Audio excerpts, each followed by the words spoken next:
Ngayon, nakatuon ang atensyon ng mga eksperto sa ekonomiya sa buong mundo. Matapos ideklara ng China ang pagbabawas ng kanilang pagdepende sa Pilipinas, isang hindi inaasahang resulta ang lumabas. Sa mga pangunahing industriya ng pagmamanupaktura ng China, lumampas sa 50% ang antas ng pagkaantala sa paghahatid delivery delay rate at patuloy na nagkakaroon ng pagkansela ng kontrata mula sa mga dayuhang nagpapa-order. Ayon sa isang global supply chain analyst, hindi nila kayang maabot ang kalidad ng pamantayan nang wala ang mga piyesa ng Pilipinas. Ngunit ang simula ng sitwasyong ito ay mas nakakagulat. Nagsimula ang lahat mula sa isang kaguluhan sa isang Starbucks sa Bonifacio Global City BGC sa Maynila. Isang video ng mga turistang Tsino na malakas na nag-iingay habang umiinom ng alak sa loob ng tindahan. Ang video na iyon ay mabilis na kumalat sa buong mundo. Maraming tao ang nanood ng video at nag-isip, ang Pilipinas, sa huli, ay katulad din ng ibang bansa sa Asya. Ang kaayusan at pag-uugali ay, well, ganoon lang. Ngunit ang pag-iisip na iyon ay ganap na mali. At kung gaano kalaki ang naging kapalit ng pagkakamaling iyon, ibabahagi ko sa inyo ang buong detalye ngayon. Paki-subscribe at paki-like sa channel at mag-iwan ng komento na Go Pilipinas. Ang pangalan ko ay Marie Belga, 27 taong gulang, ipinanganak sa Paris, France at 15 taon na akong nagtatrabaho bilang Global Strategy Analyst. 10 taon sa mga iyon ay ginugol ko sa Shanghai at Beijing, China. Ang China ay isang bansang nagturo sa akin ng maraming bagay. Isang lugar na puno ng mabilis na bilis, napakalaking sukat at walang katapusang enerhiya. Ngunit kasabay nito, natutunan ko rin ang kaguluhan. Ang mga pampublikong lugar ay laging maingay, halos walang kultura ng pagpila at karaniwan ng pagsingit. Sa subway, normal ang pagtulakan at pagsiksikan at ang pag-uusap ng malakas sa restaurant ay isang basic na kaugalian. Ang kalidad ng serbisyo ay nag-iiba-iba tulad ng langit at lupa, kung saan ang isang lugar ay kamangha-mangha habang ang iba ay kakilakilabot. Ang mga pamantayan sa kalinisan at mga patakaran sa kaligtasan ay magkakaiba rin. Iyan ang China na naranasan ko sa loob ng 10 taon. Hindi ko sinasabing masama ito. Sinasabi ko lang na ganoon ang nangyayari. Inakala ko na iyon ang katangian ng Asya. Ang isakripisyo ang kaayusan para sa mabilis na paglago at ang balewalain ang pagiging tumpak para sa malawakang sukat. Isang araw, nagpadala sa akin ng link ang kasamahan ko sa trabaho. Ito ang video ng kaguluhan sa Starbucks sa BGC, Maynila. Ilang turistang Tsino ang umiinom ng alak sa loob ng tindahan at may bote ng baijiu sa ibabaw ng mesa. Maingay silang nagkakagulo at kitang-kita na naaabala ang mga nakapaligid na customer. Maingat na pinagsabihan sila ng empleyado ngunit walang epekto at sa huli, kinailangan pang tumawag ng pulisya. Mabilis na kumalat ang video sa social media ng China. Nagulo rin ang online community ng Pilipinas. Pinanood ko ang video at napatango. Ayan na nga. Ang Pilipinas ay sa huli katulad din. Ang nangyayari sa China ay nangyayari rin sa Pilipinas. Pareho lang ang silangang Asya. Ganoon ang naisip ko. Tinalakay namin ito habang nanananghalian kasama ang mga kasamahan ko sa opisina sa Shanghai. Nang tanungin ko sila kung napanood nila ang video ng Starbucks sa Pilipinas, sagot nila ay, oo, pareho lang sa China. Magkakatulad ang Asya, sabi ko sa kanila. Ang aming conclusion ay mabilis ang pag-unlad, ngunit kulang pa sa kaayusan sa publiko. Sa panahong iyon, halos wala akong alam tungkol sa Pilipinas. Alam ko lang na sikat ang OPM, ang mga malalaking kumpanya ng electronics, at magaling sila sa paggawa ng semiconductors. Iyon lang. Para sa akin, ang Pilipinas ay maliit at tahimik lang. Isang bansang nasa pagitan ng China at Amerika. May kaunting teknolohiya ngunit maliit ang sukat. Ganoon lang ang pagtingin ko. Ngunit, pagkatapos ng isang linggo, biglang tumawag ang aming head office. Utos na mag-travel sa Pilipinas. May meeting daw na nakaschedule sa isang partner company sa Maynila. Sa totoo lang, hindi ako interesado. Marami akong trabaho na dapat tapusin sa China at Pilipinas pa talaga. Simula nang maganap ang kaguluhan sa Starbucks, hindi na maganda ang impresyon ko sa Pilipinas. Magulo at hindi komportable siguro, tulad ng China. Magulo siguro ang kaayusan. Ganoon ang mga preconceived notion na pumupuno sa isip ko, ngunit hindi ko maiwasan ang biyahe. Wala akong nagawa kundi mag-impake at sumakay sa eroplano mula Shanghai patungong NAIA Ninoy Aquino International Airport. Ang flight time ay mga 2 oras, isang maikling biyahe. Ngunit hindi ko inakala na babaguhin ng maikling flight na iyon ang pundasyon ng pananaw ko sa buhay. Paglapag ng eroplano sa NAIA ng 2 p.m., kinuha ko ang bagahe at nagtungo sa gate. Sa sandaling tumapak ako sa loob ng airport, naramdaman ko ang unang shock. Katahimikan. Silence. Iba ito sa mga airport ng China. Ang airport sa Shanghai ay laging puno ng ingay. Ang mga tao ay malakas na tumatawag. Ang mga bata ay tumatakbo at sumisigaw. At maingay din ang mga anunsyo. Ngunit ang NAIA ay tahimik. Ang mga tao ay maayos na gumagalaw. May mahabang pila sa imigrasyon. Ngunit lahat ay naghihintay ng tahimik.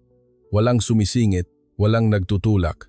Tahimik lang at kalmado na naghihintay ng kanilang pagkakataon. Nagulat ako sa eksenang iyon. Ito ba talaga ang airport sa Asia? Matapos ang imigrasyon, may kaayusan din sa harap ng baggage claim area. Ang mga tao ay umatras ng isang hakbang at naghintay at tahimik na kinuha ang kanilang bagahe kapag lumabas ito. Walang nagtulakan, walang sumigaw. Ang airport staff ay nagbigay ng direksyon nang may maamo ng ngiti at matatas din sa Ingles. Sumakay ako sa taxi patungo sa business hotel sa Makati. Kahit sa loob ng taxi, mayroong nakakagulat na nangyari. Tahimik ang driver. Sa China, ang mga taxi driver ay halos laging nakikipag-usap o tumatawag, ngunit ang driver na ito ay iba. Maingat siyang nagsalita ng mga kinakailangan lamang at hindi niya sinindihan ang radyo nang hindi nagpapaalam sa akin. Tahimik lang siyang nagmaneho ng ligtas. Nakaka-impress din ang tanawin ng Maynila na nakikita ko sa bintana ng sasakyan. Malinis ang kalsada, malinaw ang mga linya, at mukhang natural lang na sinusunod ang signal. Sa China, maraming sasakyan ang nagmamadali bago pa magbago ang signal, ngunit dito lahat ay sumusunod ng eksakto sa signal. Ang mga pedestrian ay tumatawid lamang sa pedestrian lane at halos wala akong nakitang tumatawid ng basta-basta. Dumating ako sa hotel bandang 3:30 p.m. Nang mag-check-in ako, ang staff ay tumugon ng may perpektong Ingles. Hindi nawawala ang kanilang ngiti, malinaw ang paliwanag at mabilis at tumpak ang proseso. Sa mga hotel sa China, umaabot ng 30 minuto ang check-in. Ngunit dito, hindi man lang umabot ng 5 minuto. Pagpasok ko sa kwarto at habang nag-iimpake, nag-isip ako, may mali. Sobrang iba ito sa inaasahan ko. Sa pagtingin ko sa video ng kaguluhan sa Starbucks, inakala ko na magulo rin ang Pilipinas tulad ng China, ngunit ang nakita ko ay kabaligtaran, katahimikan, katumpakan, kaayusan. Iyan ang Pilipinas na naranasan ko sa loob lamang ng 3 oras. Naligo ako at nagpalit ng damit. Mayroong dinner appointment sa 7 p.m. kasama ang contact person ng partner company. Magkikita kami sa isang Filipino restaurant malapit sa hotel. Lumabas ako ng hotel bandang 6 p.m. Habang naglalakad sa kalsada ng Makati, marami pa akong naobserbahan. Nakakagulat ang kalinisan ng kalye. Halos walang basura at halos walang upos ng sigarilyo. Sa malalaking lungsod sa China, normal ang nagkakalat na basura sa tabi ng kalsada. Ang damit ng mga tao ay maayos din at mabilis ang kanilang paglalakad, ngunit hindi mukhang nagmamadali. Ang impresyon ay epektibo silang gumagalaw patungo sa kanilang destinasyon. Nang dumaan ako sa entrance ng istasyon ng subway, nagulat ako ulit nang makita ang mga taong umaakyat sa hagdan. Ang subway sa China ay laging masikip at maingay. Ang mga tao ay nagtutulakan, sumisigaw at nagmamadali. Ngunit dito, iba. Ang mga tao ay tahimik na umaakyat sa hagdan at natural na naghihiwalay ang mga naglalakad sa kaliwa at ang mga nakatayo sa kanan. Pagdating ko sa restaurant, dumating na ang contact person ng partner company, si G. Santos, a common Filipino surname, isang lalaki sa kalagitnaan ng 40s, nakasuot ng suit at may magalang na kilos. Nagkamayan kami at umupo, at ang una niyang sinabi ay nakaka-impress. Salamat po sa inyong pagod sa malayong biyahe. Isang simpleng pagbati, ngunit naramdaman ko na nagmula ito sa puso. Sa mga business meeting sa China, halos laging mabilis na pumupunta sa main topic, ngunit dito, iba. Nagsimula ito sa pagpapakita ng pag-aalala para sa kausap. Nagkaroon kami ng casual na pag-uusap habang nagdi-dinner. Si G. Santos ay ipinanganak at lumaki sa Maynila, nag-aral ng business management sa universidad at nagtatrabaho sa kasalukuyan niyang kumpanya sa loob ng 15 taon. Kalmado ang kanyang pananalita, malinaw ang kanyang paliwanag, at tumpak ang sagot niya sa mga tanong. Matapos ang pagkain, nagsimula na ang formal na pag-uusap. Ipinaliwanag ko ang trend sa merkado ng Tsina at ibinahagi niya ang estratehiya ng kumpanya ng Pilipinas. Ngunit, habang tumatagal ang pag-uusap, mayroon akong nadiskubreng mas nakakagulat. Napakatumpak ng kanyang pagsusuri. Ang mga kumpanya ng Tsina ay halos laging nakatuon sa malaking larawan. Pinahahalagahan ang sukat, bilis, at pagpapalawak, at ang pag-iisip ay maaaring ayusin ang mga maliliit na detalye mamaya. Ngunit si Guy Santos ay iba. Nagsisimula sa maliliit na detalye at umaabot sa malaking larawan. Lahat ng numero ay eksakto, lahat ng plano ay may basehan, at lahat ng panganib ay may nakahandang solusyon. Nagtanong ako, paano kayo tutugon kung may hindi inaasahang pagbabago sa merkado ng Tsina? Agad siyang sumagot. Mayroon na kaming handang 3 senaryo at mayroon ding nakahandang aksyon para sa bawat senaryo. At ipinakita pa niya sa akin ang isang tablet doon mismo.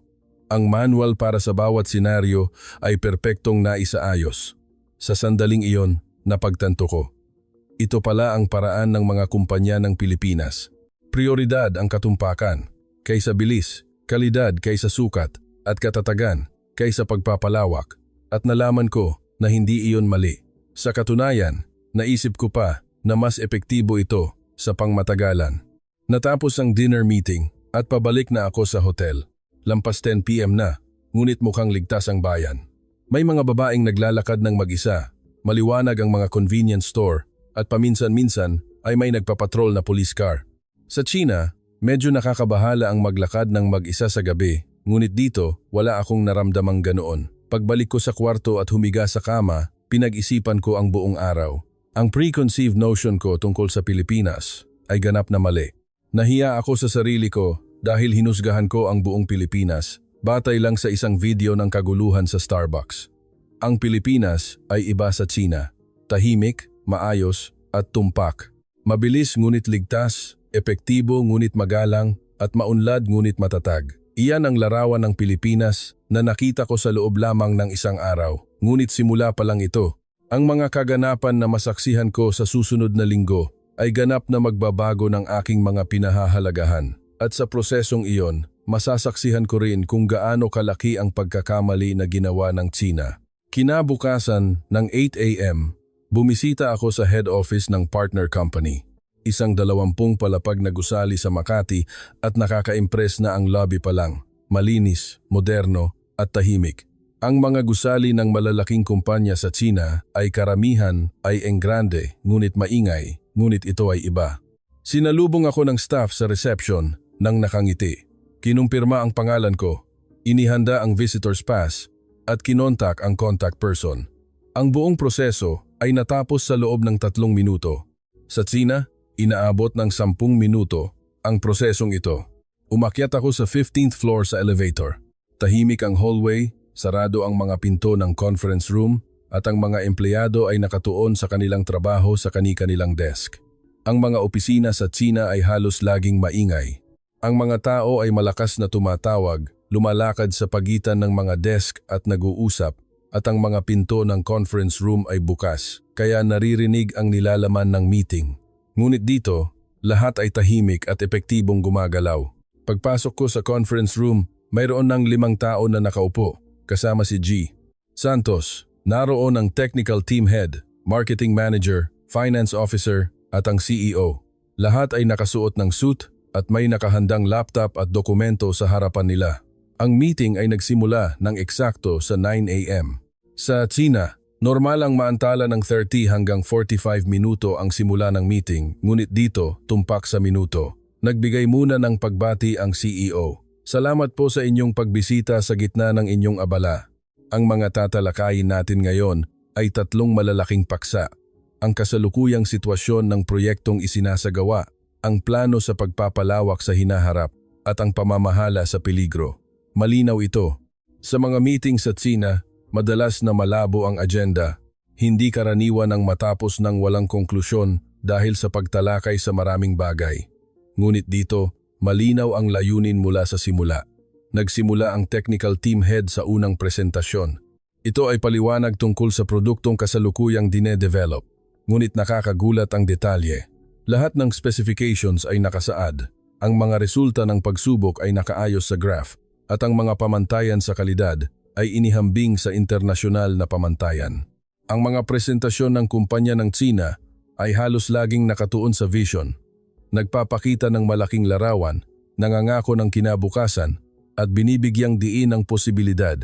Ang mga konkretong numero at resulta ng pagsubok ay isasama na lang mamaya, ngunit ang kumpanya ng Pilipinas ay kabaligtaran. Nauuna ang realidad kaysa vision, ebidensya kaysa posibilidad, at resulta kaysa pangako. Nagtanong ako, ano ang antas ng defect-to-defect rate ng produktong ito? Agad na sumagot ang technical team head, kasalukuyan, 0.3%. Napakababa nito kumpara sa average ng industriya na 2%. Ang layunin namin ay ibaba ito sa 0.1%, konkreto at tumpak. Kung kumpanya ng Tsina, malamang na, sinagot na. Halos wala nang walang eksaktong numero, ngunit dito, iba. Lahat ng sagot ay may basehan, at lahat ng pahayag ay suportado ng data. Nagsimula ang marketing manager sa pangalawang presentasyon. Ito ay plano sa pagpapalawak sa global market, ngunit nakaka-impress din. Mayroong market analysis bawat bansa, nakaayos ang sitwasyon ng mga kakumpetensya, at ang diskarte sa pagpasok ay binalangkas ng paunti-unti. Ang pinakanakakagulat ay ang risk analysis. Ang mga posibleng problema sa bawat merkado ay detalyadong nakalista at mayroong nakahandang solusyon para sa bawat problema. Pagbabago sa currency, kawalan ng katatagan sa politika, kultural na pagkakaiba, legal na issue, at problema sa logistic, lahat ay isinaalang-alang. Ang mga plano sa pagpapalawak ng kumpanya ng Tsina ay halos laging agresibo. Ang diskarte ay pumasok muna at ayusin ang problema mamaya. Ang mabilis na pagpapalawak ang pangunahing prioridad at ang panganib ay pangalawa. Ngunit ang kumpanya ng Pilipinas ay kabaligtaran. Maghanda ng maingat, i-minimize ang panganib, at ang layunin ay matatag na pagpapalawak. Ang finance officer ang nagbigay ng pangatlong presentasyon. Investment plan at revenue forecast. Natumpak din. Lahat ng numero ay may basehan, lahat ng forecast ay conservative, at lahat ng plano ay mukhang magagawa. Lalo akong nakumbinsi.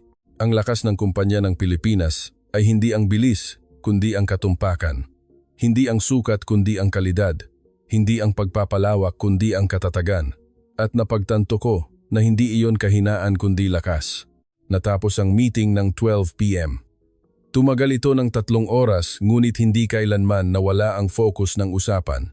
Lahat ay nakatuon, nasagot ang lahat ng tanong, at naabot ang conclusion sa lahat ng agenda. Sa meeting sa Tsina, sa loob ng 3 oras, maraming beses magre-recess, may mga lalabas at papasok, at mayroong tatanggap ng tawag, kaya nawawala ang focus.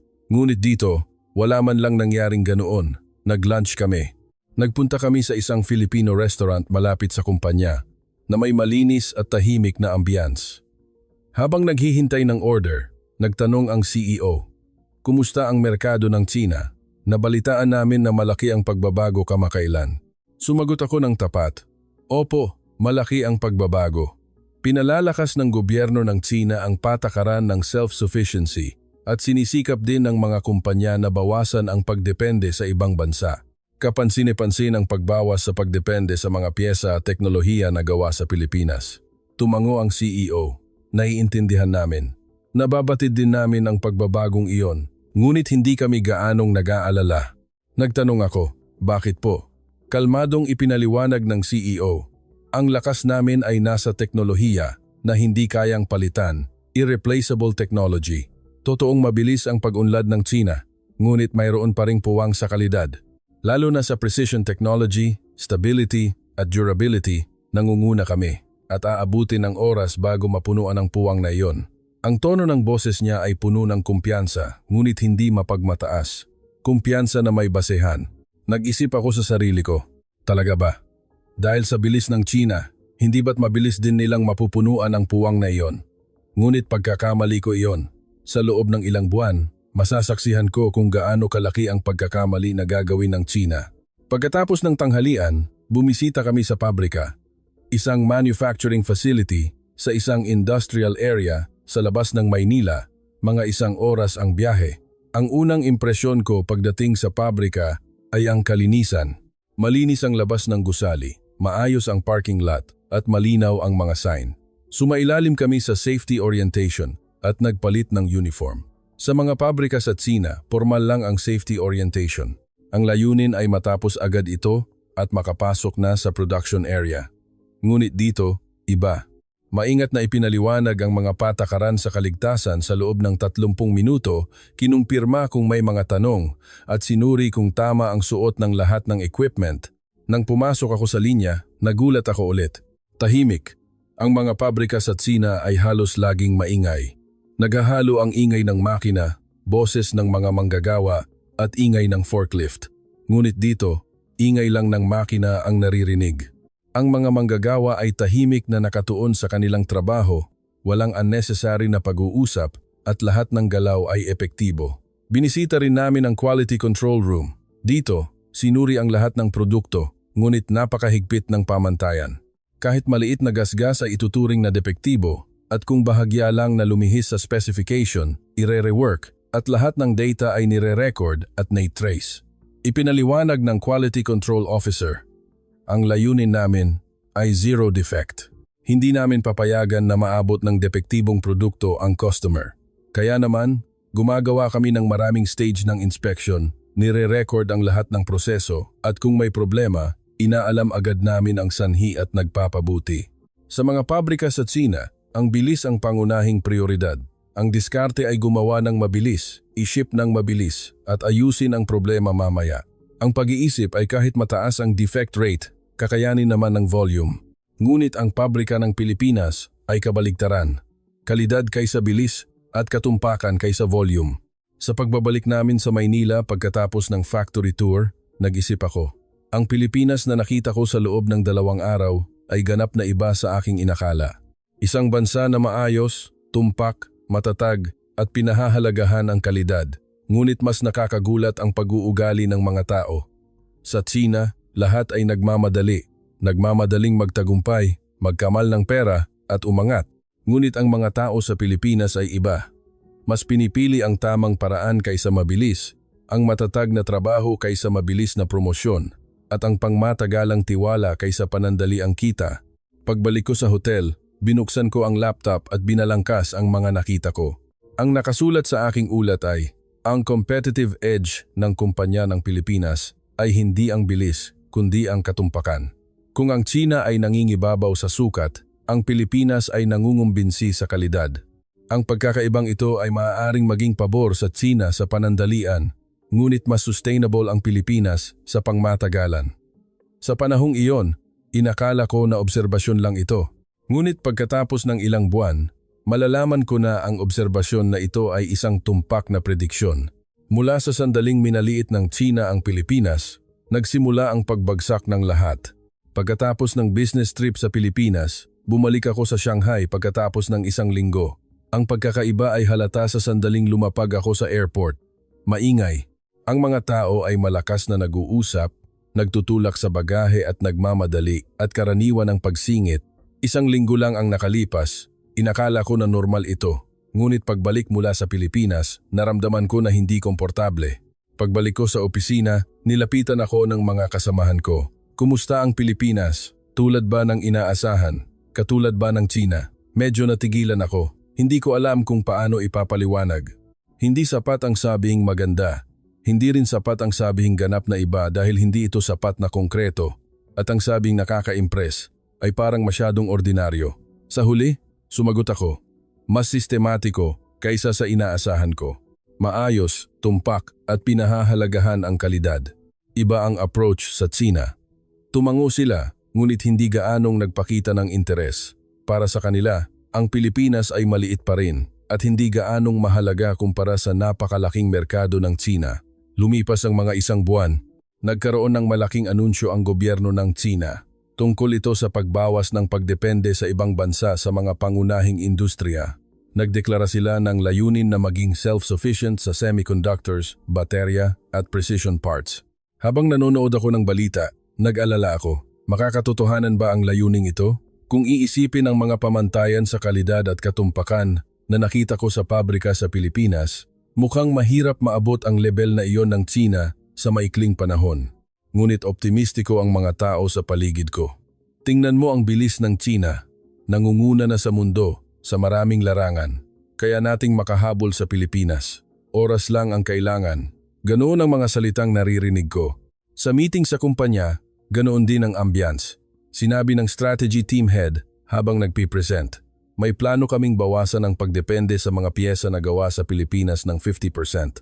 Mabilis na lumalaki ang mga local supplier sa China at mas mataas ang kanilang competitive edge sa presyo. Nagtaas ako ng kamay at nagtanong, kumusta ang kalidad? Katulad ba ng level ng mga piyesa ng Pilipinas? Kumpiyansang sumagot ang strategy team head. Halos magkatulad. May kaunting puwang pa sa ilang item, ngunit mabilis itong nagpapabuti. Makakahabol kami ng ganap sa loob ng 1 taon. Tumango ako, ngunit may pag-aalinlangan sa loob ko. Ang quality control system, testing process, at ang 0.3% defect rate na nakita ko sa pabrika sa Pilipinas ay umikot sa isip ko. Kaya ba talaga ng mga supplier sa China na maabot ang level na iyon? Pagkatapos ng 2 buwan, lumabas ang unang senyales. May report na dumating mula sa production team ng kumpanya. Mas mataas ang defect rate ng mga substitute parts na gawa sa China kaysa sa inaasahan. 0.5% pababa ang sa Pilipinas, habang lumampas sa 10% ang sa China. Ipinaliwanag ng production team head sa meeting, sa tingin ng numero, parang maliit na pagkakaiba lang, ngunit malaki ang epekto sa aktual na produksyon. Kung mataas ang depekto, dumarami ang rework, naantala ang delivery, at dumarami ang reklamo ng customer.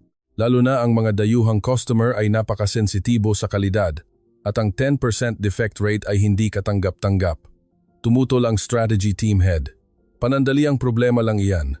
Proseso iyan ng pag-adjust ng mga supplier sa China. Bubuti rin iyan sa paglipas ng panahon, ngunit hindi bumuti. Kahit lumipas ang 3 buwan, 4 na buwan, mataas pa rin ang defect rate at sa katunayan, sunod-sunod pang lumabas ang ibang problema. Nagkaroon ng sunod-sunod na pagkaantala sa delivery, hindi tugma ang specification at pagkabigo sa pagsubok. Nagsimulang magreklamo ang mga dayuhang customer. May dumating na email mula sa isang kumpanya ng kotse sa Europa at mahigpit ang nilalaman. Ang kalidad ng mga piyesa na na-deliver kamakailan ay hindi umabot sa pamantayan. Kung magpapatuloy ang sitwasyong ito, mapipilitan kaming reviewin ang kontrata. Kinokonsidera rin namin ang bumalik sa mga piyesa na gawa sa Pilipinas. Nagbuntong hininga ako habang binabasa ang email. Inasahan ko na ito. Ang tiwala na binuo ng mga kumpanya ng Pilipinas ay hindi nagawa sa isang gabi. Binuo ito sa paglipas ng mga dekada, sa pagpapanatili ng kalidad, pagtupad sa pangako, at paglutas ng problema. Imposible na gayahin ito ng China sa loob lamang ng ilang buwan. Nagsimulang magbago ang ambiyanse sa kumpanya. Ang mga taong optimistiko noong una ay nagsimulang magpakita ng pag-aalala. Dahil nagpapatuloy ang pagkaantala sa produksyon, dumarami ang reklamo ng customer at nagsimulang bumaba ang benta. Nang umabot sa 5 buwan, nagkaroon ng emergency executive meeting. Seryoso ang mukha ng CEO at sinabi, dapat nating reviewin ang estratehiya. Ang plano na bawasan ang pagdepende sa mga piyesa na gawa sa Pilipinas ay naglalagay sa kumpanya sa panganib. Nagbigay ng dahilan ang strategy team head. Mas mabagal ang pagpapabuti ng mga supplier sa China kaysa sa inaasahan, ngunit hindi tayo dapat sumuko. Magtatagumpay din tayo sa pangmatagalan. Ngunit tumutol ang finance team head. Maaaring ganoon sa pangmatagalan, ngunit kakayanin ba natin sa panandalian? 3 dayuhang customer na ang nagkansela ng kontrata at 2 ang nagbigay ng babala. Kung magpapatuloy ito, mawawala sa atin ang 20% ng target na benta ngayong taon. Tumahimik ang conference room. Lahat ay nakaupo ng seryoso. Sa sandaling iyon napagtanto ko, ang kapalit ng pagmaliit ng China sa Pilipinas ay nagsimula na. At hindi lang ito problema ng isang kumpanya. Pagkatapos ng meeting, pagbalik ko sa opisina, tahimik na sinabi ng isang kasamahan. Mukhang ganoon din ang sitwasyon sa ibang kumpanya. Nagkakaproblema sa kalidad matapos subukan na palitan ang mga piyesa ng Pilipinas, nanginginig ang buong industriya. Naalala ko ang sinabi ng CEO ng partner company sa Pilipinas. Ang lakas namin ay nasa teknolohiya na hindi kayang palitan. Noong una, inakala ko na OA iyon. Ngunit ngayon, tumpak na pagtatasa na ito. Nangungibabaw ang China sa sukat at bilis, ngunit mayroon pa ring malaking puwang sa kalidad at katatagan At dahil binaliwala nila ang puwang na iyon at nagmadaling magpalit, nagbabayad sila ng malaking kapalit. Nang gabing iyon, binuksan ko ang laptop at gumawa ng ulat. Ang pamagat ay, ang realidad at panganib ng estratehiya ng pagpapalit ng bahagi ng Pilipinas. Kalmado ang nilalaman. Totoong mabilis ang pagpapabuti ng teknolohiya ng mga supplier sa Tsina, ngunit mayroon pa ring malaking puwang sa Pilipinas sa stability ng kalidad, precision ng proseso, at pamamahala sa depektibong produkto. Ang pagtatangka na punan ang puwang na ito sa maikling panahon ay nagdudulot ng kabalintunaang epekto. Nagre-resulta ito sa pagkawala ng tiwala ng dayuhang customer, pagkansela ng kontrata at pagkawala ng market share. Habang nagsusulat ako ng ulat, nakaramdam ako ng lungkot. 1 buwan lang ang nakalipas. Optimistiko ang kumpanya. Naniniwala sila sa lakas ng Tsina at inakala nila na madaling palitan ang Pilipinas. Ngunit iba ang realidad. Ang teknolohiya at tiwala na binuo ng Pilipinas ay hindi kayang sirain sa isang iglap. At simula pa lang ito. Sa loob ng ilang buwan, lalabas ang mga katulad na problema sa buong Tsina. Ang kapalit ng pagmaliit sa Pilipinas ay magsisimulang lumabas ng buo. Pagsapit ng ika-6 na buwan, lalo pang lumala ang sitwasyon. Hindi lang sa aming kumpanya, kundi sa buong industriya ng pagmamanupaktura ng Tsina, lumabas ang parehong problema. Ang pagtatangka na palitan ng mga pangunahing pyesa na gawa sa Pilipinas ay sunod-sunod na nabigo, at ang epekto ay lumampas sa inaasahan. Nagkaroon ng informal na pagpupulong ng industriya sa isang hotel sa Shanghai. Nagtipon ang mga executive ng mga pangunahing kumpanya ng pagmamanupaktura, ngunit mabigat ang ambience. Lahat ay may parehong problema. Nagumpisa ang vice-presidente ng isang electronics company. Ang kumpanya namin ay nagpalit din ng display parts na gawa sa Pilipinas sa gawa sa Tsina, ngunit hindi umabot sa pamantayan ang color reproduction rate.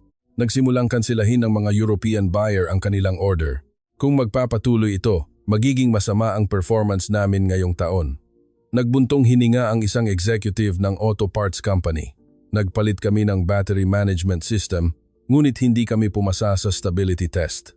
Ikinansela ng isang German car manufacturer ang kontrata. Ang relasyon na binuo sa loob ng 10 taon ay nawasak sa isang iglap. Nagpatuloy ang presidente ng isang semiconductor equipment manufacturer. Sinubukan naming i-localize ang precision parts, ngunit napakalaki ng tolerance. Ang gawa sa Pilipinas ay tumpak sa micrometre, ngunit hindi naabot ng gawa sa Tsina ang level na iyon. Bilang resulta, tumaas ng 10 beses ang defect rate. Tahimik lang akong nakikinig doon. Lahat ay gumawa ng parehong pagkakamali. Minaliit ang kakayahan ng Pilipinas sa teknolohiya. Naniniwala sila na basta't may sukat at bilis, susunod na ang lahat. Ngunit hindi ganoon kasimple ang realidad. Ngumiti ng mapait ang isang executive at sinabi, paulit-ulit na binibigyang diin ng gobyerno ang self-sufficiency. Ngunit alam ng lahat sa production area na imposible ito, ngunit walang makapagsalita. Natatakot kaming makita na parang sumasalungat sa patakaran. Tumango ang lahat sa salitang iyon. Ang problema ng Tsina ay hindi lang teknolohiya, mayroon ding pressure sa politika. Dahil naging national goal ang self-sufficiency, napilitan ang mga kumpanya na magpatuloy sa pagbabago kahit hindi sila handa. At ang resulta ay trahedya. Pagbalik ko sa opisina kinabukasan, may mas nakakagulat pang balita. Naglabas ng official statement ang gobyerno ng Tsina. Ang nilalaman ay pabilisin ang pagiging self-reliant sa key technology. Bawasin pa ang pagdepende sa ibang bansa. Abutin ang kumpletong localization sa semiconductors at precision parts. Naghiyawan ang mga kasamahan ko. Susuportahan tayo ng gobyerno. Hindi na natin kailangan ng mga pyesa ng Pilipinas. Magiging pinakamalakas ang Tsina sa mundo. Ganoon ang mga salitang naririnig ko. Ngunit nag-alala ako. Napakalaki ng puwang sa pagitan ng realidad sa production area at ng layunin ng gobyerno.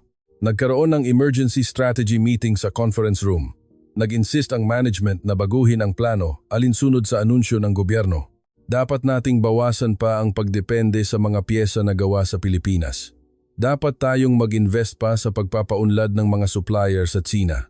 Ito ay national policy, kaya dapat tayong sumunod.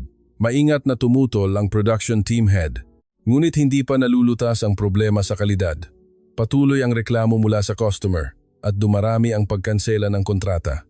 Kung pabilisin pa natin ang pagbabago, lalong lalala ang sitwasyon. Tiyak na sinabi ng strategy executive, dapat nating tanggapin ang panandaliang kahirapan. Dapat tayong maging self-reliant sa pangmatagalan. Hindi tayo maaaring magpatuloy sa pagdepende sa Pilipinas. Nang marinig ko ang salitang iyon, naisip ko sa sarili ko, hindi ito self-reliance, kundi self-destruction. Kung ipipilit ng hindi handa, masisira lang ang kumpanya. Ngunit hindi ko ito masabi ng malakas. Kitang-kita na ako ay sisisihin. Pagkatapos ng meeting, tahimik na lumapit sa akin ang isang senior colleague. Ano sa tingin mo? Sabihin mo ng tapat. Nag-atubili ako saglit at sumagot. Direkta kong nakita ang Pilipinas. Nakita ko ang kanilang pabrika, ang quality control system, at ang kanilang paraan ng pagtatrabaho. Kailangan namin ng hindi bababa sa 5 taon para maabot ang level na iyon. Ang ipilit ang pagbabago ngayon ay self-destruction. Nagbuntong hininga ang senior. Alam ko rin. Ngunit hindi natin masasabi, di ba? Baka mukhang sumasalungat tayo sa patakaran ng gobyerno. Kailangan lang nating sumunod, kahit ito pa ay patungo sa bangin. Ang pag-uusap na iyon ay nagpabigat sa loob ko. Ang problema ng Tsina ay hindi lang teknikal na puwang. Isang komplikadong pagkakabuhol ng pressure sa politika, nasyonalistikong ambiyanse, at kahambugan, arrogance, na hindi kayang harapin ang realidad. Pagkatapos ng 1 linggo, nagkaroon ng malaking anunsyo ang isang malaking kumpanya ng communication equipment sa Tsina. Ganap na itinigil ang paggamit ng mga piyesa na gawa sa Pilipinas at lahat ng piyesa ay pinalitan na ng gawa sa Tsina. Iniulat ito ng media bilang tagumpay ng self-reliance. Nagbigay ng pahayag ang gobyerno at ang social media ay binalot ng nasyonalistikong init. Ngunit iba ang pananaw ng mga taga-industriya. Sinabi ng isang kasamahan ng pabulong, ang kumpanyang iyon ay nawalan na ng 2 European project dahil sa problema sa kalidad. Ang anunsyo na iyan ngayon ay parang ginagawang tagumpay ang pagkatalo. Tumango ako sa salitang iyon. Tumatakas ang Tsina sa realidad. Hindi inaamin ang problema, itinatago ang pagkabigo at nagpapanggap na nagtagumpay. At ang pag-uugaling iyon ay lalong nagpapalala sa sitwasyon. Pagkatapos ng 2 buwan, muli akong nag-travel sa Pilipinas. Emergency meeting ito. Naantala ang proyekto dahil sa problema sa kalidad sa panig ng Tsina at kailangan naming makipagnegosasyon sa partner company sa Pilipinas para sa solusyon. Nang lumapag ako sa NAIA, iba ang naramdaman ko. Kung ang una kong pagbisita ay pagkagulat, ito ay gaan ng loob. Relief, ang maayos na airport, tahimik na mga tao at tumpak na anunsyo lahat ay nakakagaan ng loob. Parang nakawala ako sa kaguluhan ng Shanghai. Pagdating ko sa partner company, sinalubong ako ni G. Santos. Magalang pa rin siya, ngunit may bahid ng pag-aalala sa kanyang mukha. Pag-upo namin sa conference room, nagsimula kaming mag-usap. Marie, magiging tapat ako. Nag-aalala kami sa mga balita na naririnig namin mula sa Tsina kamakailan. Maraming kumpanya ang sumusubok na palitan ang mga piyesa na gawa sa Pilipinas ng gawa sa Tsina at sunod-sunod ang problema sa kalidad. Wala akong nagawa kundi umamin. Tama po kayo. Ang kumpanya namin ay nahaharap din sa problemang iyan. Ang technical na level ng mga supplier sa Tsina ay mas mababa kaysa sa inaasahan at kulang sa stability ng kalidad. Lalo na malaki ang puwang sa precision parts. Tumango si G. Santos. Tulad ng inaasahan namin, ang kalidad ay hindi nabubuo sa isang iglap. Kailangan ng mga dekada ng pagpapalago, mahigpit na pamantayan at walang tigil na pagpapabuti. Totoong mabilis ang pag-unlad ng Tsina, ngunit kailangan pa nila ng oras sa kalidad. Ang tono niya ay hindi mapagmataas. Nagsasabi lang ng katotohanan. Ngunit ang katotohanan iyon ay mahirap tanggapin para sa Tsina. Maingat akong nagtanong. Kung gayon, paano po tinitingnan ng mga kumpanya sa Pilipinas ang sitwasyong ito? Nag-isip muna si G. Santos at sumagot. Pag-aalala at oportunidad. Pareho kaming nakikita. Nag-aalala kami na baka maging unstable ang merkado ng Tsina. Kung maraming kumpanya ng Tsina ang magkakaroon ng problema sa kalidad, posibleng mayayanig ang buong supply chain. Ngunit kasabay nito, isa rin itong oportunidad. Ang kahalagahan ng kalidad ay muling binibigyang pansin at ang halaga ng mga produktong Pilipino ay muling tinatasa. Pinasinungalingan ko ang salitang iyon. Hindi sinisisi ng Pilipinas ang pagkakamali ng Tsina. Tahimik lang silang nagtatrabaho at naghihintay. nagsasalita sa kalidad, nagpapatunay sa tiwala, at hinahayaan ang oras na magbunyag ng katotohanan. Bumisita ulit kami sa pabrika. Mayroong pagbabago kumpara sa 6 na buwan ang nakalipas. Ang production line ay mas automated, na-upgrade ang quality inspection equipment, at mukhang mas mataas pa ang kasanayan ng mga manggagawa. Ang mga kumpanya ng Pilipinas ay patuloy na nag-evolve ng walang tigil. Ipinaliwanag ng Quality Control Officer, hindi kami nasisiyahan. Ang kasalukuyang defect rate ay 0.2%, ngunit ang target namin ay 0.1%. Patuloy kaming nagsisikap na lumapit sa perpekto. Iyan ang paraan para kami mabuhay sa merkado. Nang marinig ko ang salitang iyon, muli kong naramdaman ang pagkakaiba sa Tsina. Ang Tsina ay nakatuon sa mabilis na paghabol, habang ang Pilipinas ay nakatuon sa pagpapalapit sa perpekto. Nagmamadali ang Tsina na humabol sa Pilipinas, at ang Pilipinas naman ay dahan-dahan ngunit tiyak na umaakyat patungo sa mas mataas na lugar. Sa sasakyan pabalik sa Maynila, kinuha ko ang notebook at isinulat, mali ang estratehiya ng Tsina sa pundasyon. Para makahabol sa Pilipinas, dapat nilang matutunan ang paraan ng Pilipinas, ngunit nananatili sila sa sarili nilang paraan.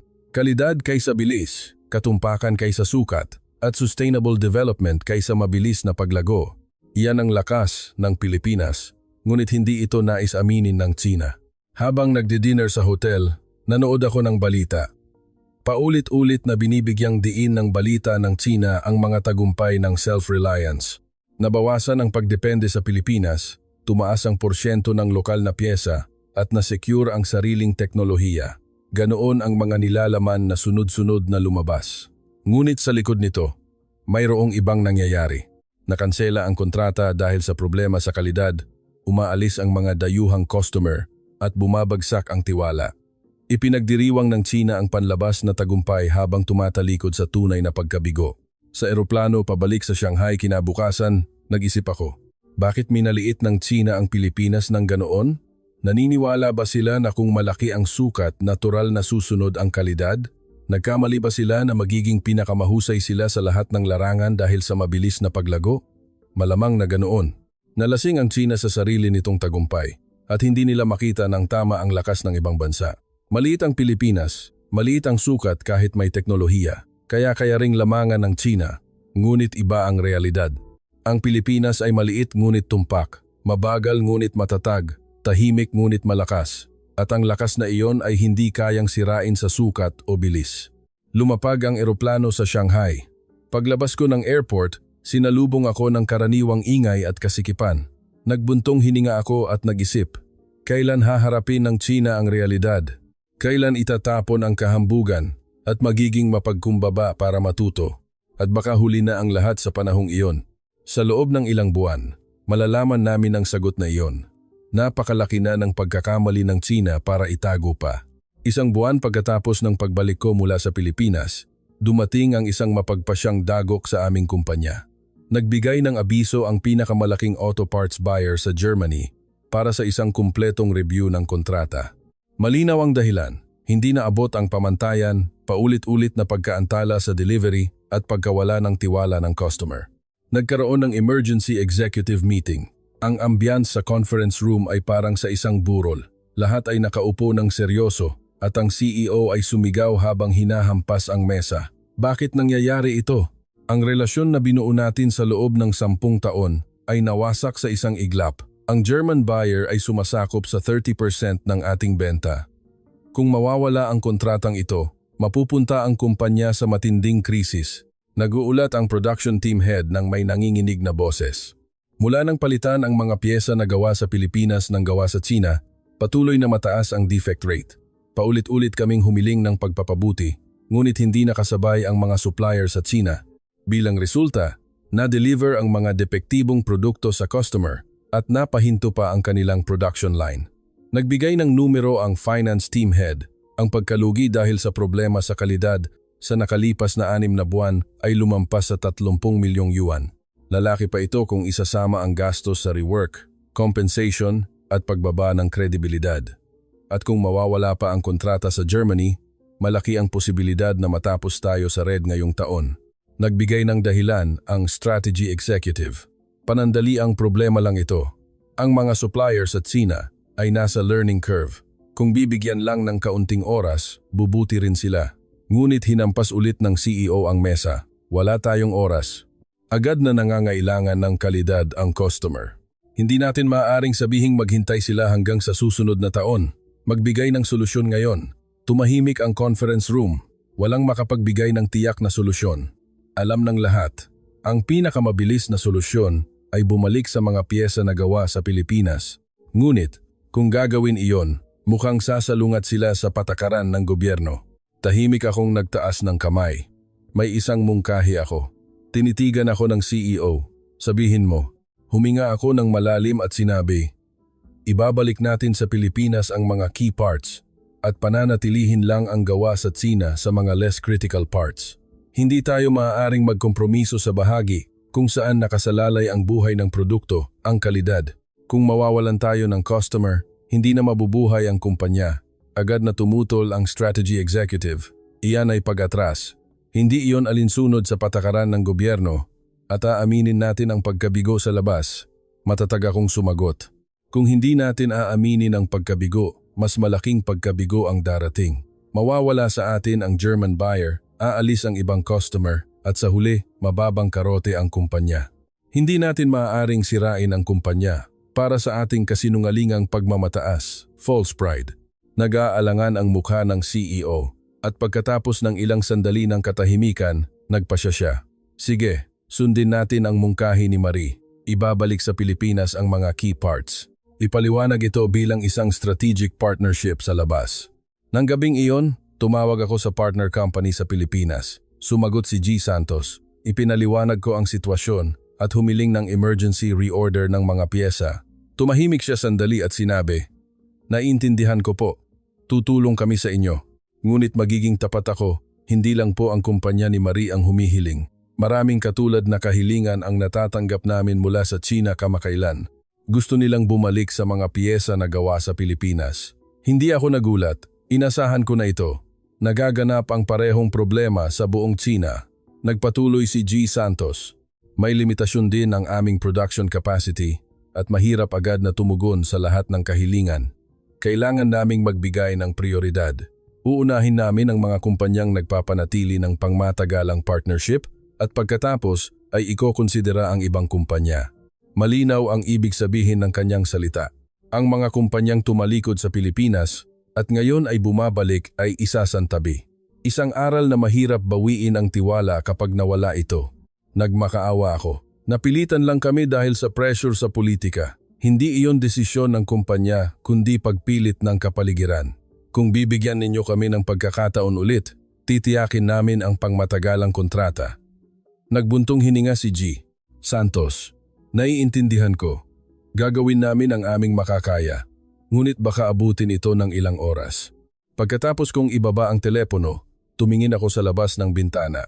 Ang gabi ng Shanghai ay maningning na kumikinang, ngunit mayroong nabagsak sa likod nito. Ang kahambugan ng Tsina ay nagsimulang magbayad ng kapalit. Nang makita ko ang balita ng industriya kinabukasan, nalaman ko na hindi lang ito problema ng aming kumpanya. Iniulat na umatras ang isang nangungunang electronics manufacturer sa Tsina mula sa European smartphone market. Ang dahilan ay hindi naabot ang safety standard ng baterya. Problema ito na nangyari matapos palitan ang battery management chip na gawa sa Pilipinas ng gawa sa Tsina. Sa ibang artikulo, iniulat na nawalan ng proyekto sa Middle East ang pinakamalaking communication equipment manufacturer sa Tsina. Problema ito sa reliability ng network equipment na nangyari rin matapos palitan ang mga key parts na gawa sa Pilipinas.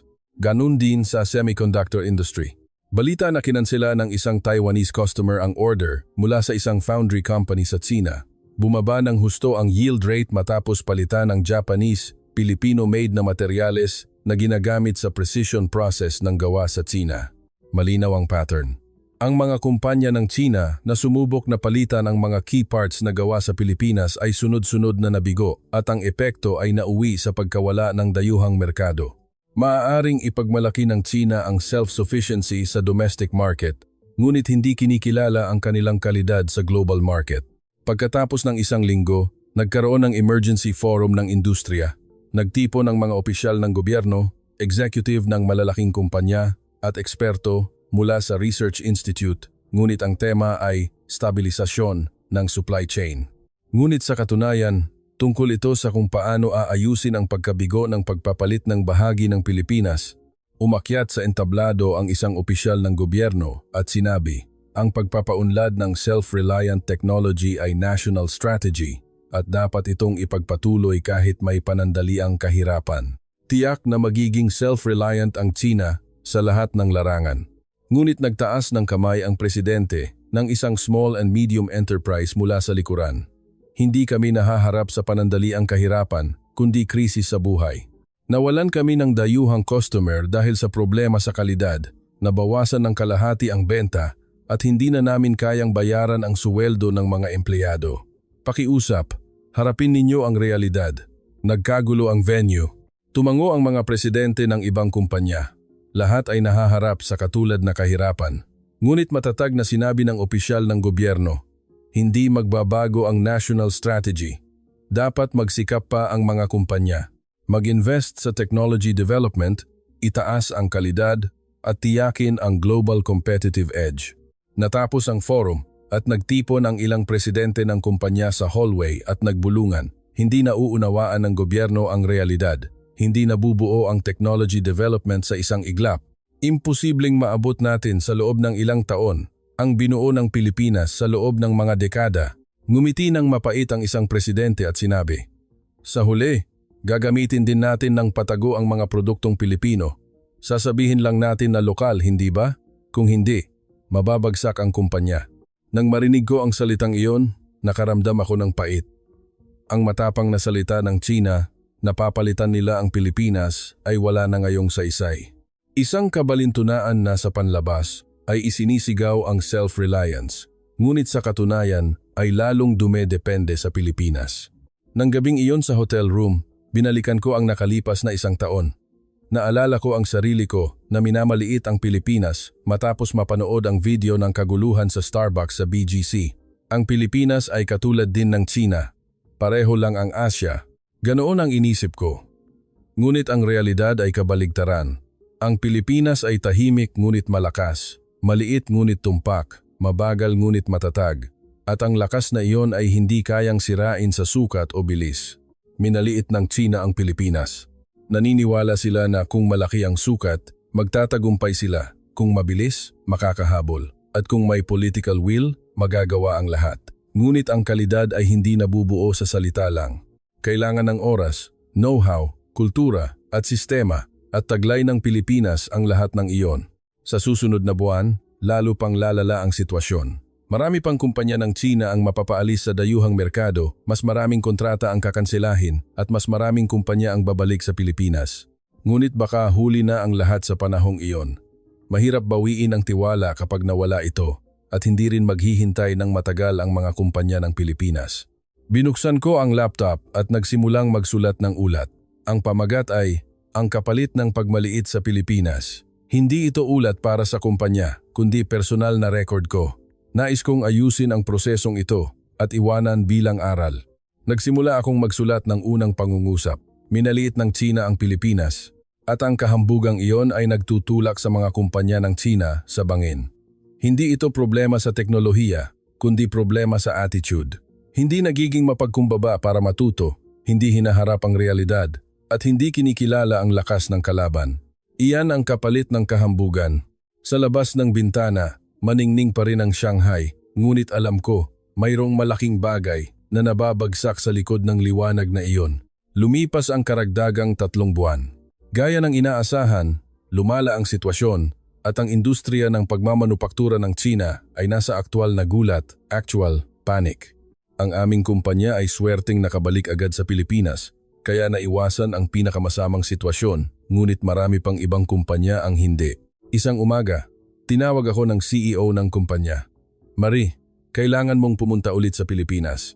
Ngayon, para makipagnegosasyon para sa isang pangmatagalang kontrata, kailangan nating ipakita kung gaano natin kailangan ang mga partner sa Pilipinas. Tumango ako. 1 taon lang ang nakalipas, inakala namin na kami ang may panalo, ngunit ngayon, ganap na nabaligtad ang sitwasyon. Ang mga kumpanya ng Pilipinas ang may kapangyarihan na pumili power to choose at ang mga kumpanya ng Tsina ay kailangang magsikap para mapili. Dumating ako sa NAIA ng maaga. Ito na ang pangatlong pagbisita, ngunit sanay na ako. Ang maayos na airport, tahimik na mga tao, at tumpak na anunsyo lahat ay predictable at iyon ay nagbigay ng kapanatagan.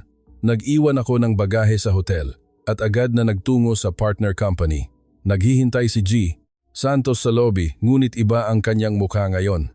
Kung noong isang taon ay magalang siya ngunit maingat, ngayon ay puno ng kumpiyansa. Pagpasok namin sa conference room, mas maraming tao ang nakaupo ngayon. Ang CEO, Technical Executive, Sales Executive, at pati ang legal team head, 6 lahat. Ibig sabihin, hindi lang ito simpleng meeting, kundi mahalagang negosasyon. Nagsalita muna ang CEO. Marie, matagal na tayong hindi nagkita. Mukhang maraming pagbabago sa merkado ng Tsina kamakailan. Tapat kong inamin. Opo, maraming pagbabago. Sa totoo lang, nagkamali kami. Minaliit namin ang teknolohiya ng Pilipinas at nagkamali kami na inakala na madali itong palitan. Ang resulta ay trahedya. Tumango ang CEO. Sinubaybayan din namin ang prosesong iyan. Maraming kumpanya ng Tsina ang bumabalik sa amin. Gusto nilang bumalik sa gawa sa Pilipinas.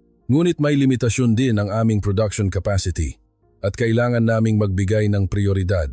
Ipinakita ng sales executive ang isang dokumento. Sa nakalipas na 3 buwan, tumaas ng 300% ang inquiry mula sa Tsina kumpara sa nakaraang taon. Lahat ay humihingi ng supply ng mga piyesa na gawa sa Pilipinas. Uunahin namin ang kasalukuyang customer at ang mga bago o bumabalik na customer ay kailangang mag-register sa waiting list. Naintindihan ko ang ibig sabihin ng salitang iyon. Ang mga kumpanya ng Pilipinas ay nasa posisyon na makapamili ng customer. 1 taon lang ang nakalipas. Nag-aalala sila na baka mawala ang merkado ng Tsina, ngunit ngayon nabaligtad ang sitwasyon. Idinagdag ng technical executive. Hindi lang kami naghintay sa panahong iyon. Pinalawak namin ang aming capacity ng 30%, nag-develop ng bagong teknolohiya at mas tumaas ang pamantayan sa kalidad. Ang defect rate ay bumaba ngayon sa 0.08%. Ito na ang pinakamataas na pamantayan sa industriya. Nagulat ako sa numerong iyon. 0.2% lang noong 1 taon, ngunit ngayon ay 0.08% na. Ang mga kumpanya ng Pilipinas ay patuloy na nag-evolve ng walang tigil. Habang nagpupumilit ang Tsina na humabol, mas lumayo pa ang Pilipinas. Nagsimula ang negosasyon. Nag-alok ako ng pangmatagalang kontrata, nangako ng garantiya sa volume, at nagpakita ng kahandaan na makipagnegosasyon sa presyo. Maingat ang reaksyon ng panig ng Pilipinas. Sinabi ng legal team head, ang pangmatagalang kontrata ay maayos. Ngunit may mga kondisyon. Minimum na 5 taon ang kontrata. Mayroong penalty kung kanselahin bago matapos ang kontrata at malinaw na itatakda ang pamantayan sa kalidad. At ang pinakamahalaga, may garantiya na hindi kayo muling babalik sa gawa sa Tsina dahil sa political reason. Nag-atubili ako sandali. Mahigpit ang mga kondisyon. Lalo na ang huling kondisyon ay posibleng mag-clash sa patakaran ng gobyerno ng Tsina. Ngunit wala kaming mapagpipilian. Hindi mabubuhay ang aming kumpanya kung wala ang gawa sa Pilipinas. Sumasang-ayon po ako. Tatanggapin namin ang mga kondisyong iyon. Taos-puso kaming umaasa sa pangmatagalang partnership. Ngumiti ang CEO. Sige. Ngunit kailangan ninyong maintindihan. Nasaktan kami noong 1 taon nang umalis ang maraming kumpanya ng Tsina. Biglang tumalikod ang mga partner na kasama namin sa loob ng 10 o 20 taon. Kaya kailangan naming maging maingat ngayon. Mahirap bawiin ang tiwala kapag nasira na. Yumuko ako. Humihingi po ako ng paumanhin. Nagkamali kami. Hindi namin na-assess ng tama ang halaga ng teknolohiya ng Pilipinas at nagkamali kami na inakala na madali itong palitan. Alam ko na ngayon, hindi kami makakalaban sa global market kung wala ang mga partner sa Pilipinas. Nagkaroon ng katahimikan sa conference room at muling nagsalita ang CEO. Naiintindihan ko, maniniwala kami sa sinseridad ni Marie. Ipapatuloy namin ang paghahanda ng kontrata. Ngunit tandaan ninyo, ito na ang huling pagkakataon. Kung aalis kayo ulit, wala nang balikan. Natapos ang negosasyon at nag-lunch kami. Bahagyang gumaan ang ambiyanse at maingat na nagtanong si G. Santos. Sa totoo lang, ano ang sitwasyon sa Tsina ngayon? Hindi masyadong nakikita sa media. Nagbuntong hininga ako at sumagot. Magulo. Sa panlabas, Ipinagmamalaki ang self-reliance, ngunit sa katunayan, maraming kumpanya ang nahaharap sa kahirapan. Nawawala ang dayuhang merkado dahil sa problema sa kalidad, nawawala ang tiwala ng customer, at mabilis na bumababa ang benta. Lalo na ang mga kumpanyang sumubok na palitan ang mga key parts na gawa sa Pilipinas ang nakaranas ng pinakamalaking dagok. Tumango ang technical executive. Inasahan namin, ang kalidad ay hindi nabubuo sa isang iglap. Inabot kami ng 40 taon para maabot ang kasalukuyang level. Nagpapabuti kami araw-araw, natututo sa pagkabigo, at nagpapataas ng pamantayan. Imposibleng maabutan ito ng China sa loob ng ilang taon. Idinagdag ng sales executive. At sa totoo lang, ang pagkabigo ng China ay naging oportunidad para sa amin. Muling na-assess ang halaga ng teknolohiya ng Pilipinas. Kumalat ang pagkilala na hindi ito kayang palitan at sumabog ang demand para sa aming produkto. Kami na ngayon ang nasa posisyon na makapamili ng customer. Nang marinig ko ang salitang iyon, nakaramdam ako ng pait. Ang kahambugan ng China ang nagpataas pa sa posisyon ng Pilipinas. Sinubukan nilang i-pressure ang Pilipinas, ngunit sa huli, mas pinalakas pa nila ito. Pagkatapos ng pagkain, muli kaming bumisita sa pabrika. 1 taon ang nakalipas mula noong huli akong bumisita, ngunit halata ang pagbabago. Pinalawak ang production line, naglagay ng bagong equipment at mukhang dumami ang empleyado. Ginawa ng mga kumpanya ng Pilipinas na oportunidad ang krisis. Ipinaliwanag ng quality control officer na nakilala ko. Naglagay kami kamakailan ng quality inspection system na gumagamit ng AI. Kaya nitong mahanap ang maliliit na depekto na mahirap makita ng mata ng tao. Dahil dito, lalo pang bumaba ang defect rate at ang customer satisfaction ay nasa pinakamataas na record. Habang pinapanood ko ang sistema, naisip ko, ito ang lakas ng Pilipinas. Walang tigil na pag-evolve ng hindi nasisiyahan. Kahit 0.2% na ang defect rate na napakaganda, nagsisikap pa rin silang ibaba ito sa 0.08%. Ang pag-uugali na patuloy na sumusulong patungo sa perpekto ang tunay na lakas. Sa sasakyan pabalik sa Maynila, sinabi ni G. Santos, Marie, sa totoo lang, naaalala mo ba ang una nating pagkikita noong 1 taon? Noon, lumabas ang balita na papalitan ng China ang Pilipinas. Sa loob-loob ko, nag-aalala ako. Baka posible nga, baka maiwan kami. Nagulat ako at nagtanong. Talaga po? Mukha kayong puno ng kumpiyansa noon. Ngumiti si G. Santos. Kailangan naming magpakita ng kumpiyansa sa labas, ngunit sa loob, nag-aalala ako. Nakakatakot ang bilis ng China, pero pagkatapos ng 1 taon, nalaman ko, wala lang ang pag-aalala ko. Hindi kayang talunin ng bilis ang kalidad. Tumango ako, tama po kayo, mabilis ang China ngunit tumpak ang Pilipinas. Malaki ang China ngunit precision ang Pilipinas. At sa huli, pinili ng merkado ang kalidad. Pagbalik ko sa hotel, binuksan ko ang laptop at ginawa ang tala ng araw na iyon. Ang pamagat ay, ang tahimik na tagumpay ng Pilipinas. Hindi nagmamalaki ang Pilipinas ng malakas. Hindi sila tumutol kahit hinamon sila ng China at hindi sila nagalit kahit minamaliit sila. Tahimik lang silang nagtrabaho, itinaas ang kalidad, nagdevelop ng teknolohiya at sinatisfy ang customer. At sa paglipas ng panahon, lumabas ang katotohanan. Hindi kayang palitan ang Pilipinas. Hindi ito tagumpay na nakuha sa armas. Tagumpay ito na nakuha sa teknolohiya, kalidad at tiwala. Hindi maningning, ngunit tiyak. Hindi maingay, ngunit malakas. Pinatunayan ng Pilipinas sa mundo na kayang manalo kahit maliit, kayang manalo kahit mabagal, at kayang manalo kung mahusay. Sa labas ng bintana, nakita ko ang gabi ng Maynila. Hindi maningning, ngunit matatag. Hindi maingay, ngunit masigla. Hindi malaki, ngunit kompleto. Ngayon, naiintindihan ko kung paano napabilib ng bayan na ito ang mundo. Sa eroplano pabalik sa Shanghai kinabukasan, nag-isip ako. Ano ang mangyayari sa China ngayon? Mananatili ba sila sa kahambugan o magiging mapagkumbaba para matuto? Paano magbabago ang relasyon nila sa Pilipinas? Ngunit may isang tiyak na bagay. Ang Pilipinas ay hindi na isang bansa na maaaring balewalain. Maliit ngunit malakas, tahimik ngunit may impluensya, at mabagal ngunit sustainable. At nagsimulang kilalanin ng mundo ang halaga nito. Pagkatapos ng 1 buwan, mula nang bumalik ako sa Shanghai, Ang aming kumpanya ay nakabawi ng katatagan salamat sa pangmatagalang kontrata sa Pilipinas, ngunit ang buong industriya ay nasa kaguluhan pa rin.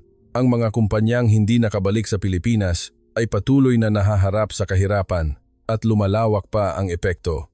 Isang hapon, nagkaroon ng emergency meeting ng industriya. Nagtipon ang mga CEO ng mga pangunahing kumpanya ng pagmamanupaktura at mabigat ang ambience. Nagsimulang magsalita ang isang matataas na opisyal ng gobyerno. Seryoso naming kinukuha ang kasalukuyang sitwasyon. Maraming kumpanya ang nahaharap sa kahirapan sa dayuhang merkado, bumababa ang export at humihina ang international competitiveness. Dapat nating lutasin ang problemang ito. Nagtaas ng kamay ang isang CEO at nagsalita. Malinaw ang ugat ng problema, ang pilit na pagpapalit ng mga key parts na gawa sa Pilipinas. Hindi pa handa ang teknolohiya namin, ngunit pinilit naming magbago dahil sa pressure sa politika. Ang resulta ay trahedya. Nagpatuloy ang isa pang CEO. Nawalan kami ng 5 customer sa Europa. Ang tiwala na binuo sa loob ng 15 taon ay nawasak sa loob lang ng 1 taon. Isa lang ang dahilan, kalidad. Walang problema noong gumagamit kami ng piyesa na gawa sa Pilipinas, ngunit tumaas ng 10 beses ang defect rate matapos palitan ng gawa sa Tsina. Nagkagulo ang venue, lahat ay may katulad na karanasan. Lalong tumigas ang mukha ng opisyal ng gobyerno. Kung gayon, ano ang solusyon? Babalik ba tayo sa pagdepende sa Pilipinas? Labag iyan sa patakaran ng self-reliance. Maingat na nagsalita ang isang technical expert. Ang self-reliance ay magandang layunin, ngunit kailangan namin ng realistic roadmap. Hindi namin kayang maabot sa loob ng 5 taon ang teknolohiya na binuo ng Pilipinas sa loob ng 40 taon. Dapat tayong mag-approach ng paunti-unti. Sa ngayon, makipagtulungan tayo sa Pilipinas habang dahan-dahang dinedevelop ang aming teknolohiya. Sumang-ayon ang isa pang expert at kailangan nating aminin ng tapat. Sobrang minamaliit namin ang Pilipinas. Inakala namin na madali itong maabutan dahil maliit ang bansa at maliit ang sukat. Ngunit ang lakas ng Pilipinas ay hindi ang sukat kundi ang kalidad. Iyon ang pagkakamali namin. Tumahimik ang conference room. Alam ng lahat ang katotohanan ng salitang iyon, ngunit hindi madali na aminin ito sa pampublikong lugar. Issue iyon ng pagmamalaki ng Tsina. Nag-isip sandali ang opisyal ng gobyerno at sinabi, "Sige, reviewin natin ang patakaran. Ngunit sa labas, dapat nating ipakita ang diwa ng self-reliance. Ang kooperasyon sa Pilipinas ay ituturing na strategic partnership at ipapahayag bilang stage ng gradual self-reliance." Sa salitang iyon, nagbuntong hininga ang mga CEO. Kahit papaano, mayroon na silang dahilan para makipagtulungan ulit sa Pilipinas, ngunit nakaramdam ako ng pait. Sa huli, hindi pa rin nila aaminin ang pagkabigo at gagawa lang ng kasinungalingan. Pagkatapos ng meeting, nagtipon ang ilang CEO sa hallway at nag-uusap. Sinabi ng isa ng pabulong, "Sa huli, kailangan nating yumuko ulit sa Pilipinas." Nakakahiya kung iisipin kung gaano tayo kahambog noong 1 taon. Sumang-ayon ng isa, "Oo, binaliwala natin ang Pilipinas. Inakala natin na maliit at mahina, ngunit sa katunayan, maliit ngunit malakas, tahimik ngunit may impluensya." Habang pinipilit natin ang sukat, kinukumbinsi nila ang mundo sa kalidad. Tumango ako habang nakikinig sa usapang iyon. 1 taon at kalahati ang nakalipas, naalala ko ang sarili ko na minamaliit ang Pilipinas matapos mapanood ang video ng kaguluhan sa Starbucks. Noon, ginawa ko rin ang parehong pagkakamali. Hinusgahan ko ang buong bansa sa isang insidente. Tiningnan lang ang panlabas at nawala ang esensya at nagbigay ng mapagmataas na pagtatasa. Ngunit nang maranasan ko ng direkta ang Pilipinas, napagtanto ko, hindi kinakatawan ng isang insidente ang esensya ng isang bansa. Sa halip, ang paraan ng pagtugon sa insidenteng iyon, ang sistema ng pagpapanatili ng kaayusan at ang kultura ng pagpapanatili ng kalidad ang tunay na lakas ng bansa. Kinabukasan, nagpadala ako ng email sa partner company sa Pilipinas. Ibinahagi ko ang balita na re-reviewin ng gobyerno ng Tsina ang patakaran at mas maraming kumpanya ng Tsina ang gugustuhin ng kooperasyon sa Pilipinas. Nagdagdag din ako ng personal na damdamin. 1 taon at kalahati ang nakalipas. Puno ako ng preconceived notion noong una akong bumisita sa Pilipinas. Ngunit iba na ngayon. Nauunawaan ko ang tunay na halaga ng Pilipinas. at napagtanto ko kung bakit hindi ito kayang palitan. Ang pagmaliit ng Tsina sa Pilipinas ay isang malaking pagkakamali at nagbabayad kami ng malaking kapalit. Ngayon, ginagalang ko ang Pilipinas. Pagkatapos kong magpadala ng email, tumingin ako sa labas ng bintana. Masigla pa rin ang bayan ng Shanghai. Ang mga tao ay abala sa paggalaw at patuloy ang paglago ng syudad. Ngunit alam ko, hindi sapat ang bilis lang. Ang tunay na tagumpay ay kasabay ng kalidad, tiwala at sustainability. Nang gabing iyon, matagal na akong hindi nakikipagkita sa mga kaibigan ko sa kolehiyo. Lahat sila ay nagtatrabaho sa iba't ibang larangan at nagtanong ang isa sa kanila, "Nabalitaan ko na magaling daw ang Pilipinas ngayon. Totoo ba?" Tumango ako. Oo, totoo. Hindi ko alam noong una, ngunit nang maranasan ko ng direkta, talagang napakagandang bansa. Maliit ngunit malakas, tahimik ngunit may impluwensya, at mabagal ngunit matatag. Sobrang minamaliit namin ang Pilipinas. Nagtanong ang isa pang kaibigan. Kung gayon, hindi na makakahabol ang Tsina sa Pilipinas. Nag-isip ako sandali at sumagot. Kaya nating humabol, ngunit kailangan ng oras. At ang pinakamahalaga ay matuto sa paraan ng Pilipinas. Kalidad kaysa bilis, precision kaysa sukat, at sustainable development kaysa mabilis na paglago. Kung hindi natin tatanggapin iyan, at magiging mayabang pa rin tayo na mas malaki tayo, mas mabilis tayo, hindi natin malalampasan ang Pilipinas. Tahimik na tumango ang mga kaibigan ko. Alam ng lahat ang kahirapan ng industriya ng pagmamanupaktura ng Tsina kamakailan. Nagdagdag ako sa huli, at mayroon pa tayong dapat malaman. Hindi tumigil ang Pilipinas habang nagkakamali tayo. Patuloy silang nag-evolve, nagpapabuti, at sumusulong. Kaya kahit magsimula tayo ngayon, mas malayo na ang Pilipinas. Iyan ang realidad. Sa daan pa uwi, binalikan ko ang nakalipas na 1 taon at kalahati kung paano nagsimula ang pagkakamali sa kaguluhan sa Starbucks sa Pilipinas at kung paano ito nauwi sa strategic failure ng buong Tsina. Kung gaano kalaki ang naging kapalit ng pagmaliit sa isang bansa at kung gaano karaming bagay ang natutunan ko sa prosesong iyon. Alam ko na ngayon, ang tunay na lakas ng bansa ay hindi ang laki o bilis. Kalidad, tiwala, at sustainability ang tunay na lakas at ang Pilipinas ay isang bansang may lakas na iyon. Lumipas ang karagdagang 5 buwan. Kasalukuyan akong bumibisita sa Pilipinas sa pang-5 beses. Hindi ito business trip, kundi personal na paglalakbay. Gusto kong mas maunawaan pa ang bansang ito. Habang naglalakad sa Maynila, naaalala ko ang una kong pagbisita 2 taon na ang nakalipas. Puno ako ng preconceived notion noon. Ang Pilipinas ay magulo rin at nakakagulo, tulad ng Tsina. Pareho lang ang Asya, ganoon ang inisip ko, ngunit iba na ngayon. Nauunawaan ko ang tunay na halaga ng Pilipinas at napagtanto ko kung bakit kinikilala ang bansang ito sa mundo. Umupo ako sa isang cafe at binuksan ang laptop. Nire-record ko ang nakalipas na 2 taon. Ang pamagat ay, ang buong detalye ng tahimik na pagbawi ng Pilipinas. Hindi ito simpleng business report, kundi record ng aking personal na pagkabatid, realization.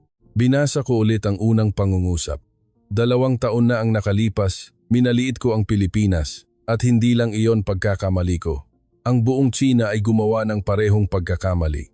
Inakala namin na madali itong palitan dahil maliit at tahimik ang Pilipinas, ngunit nagkamali kami.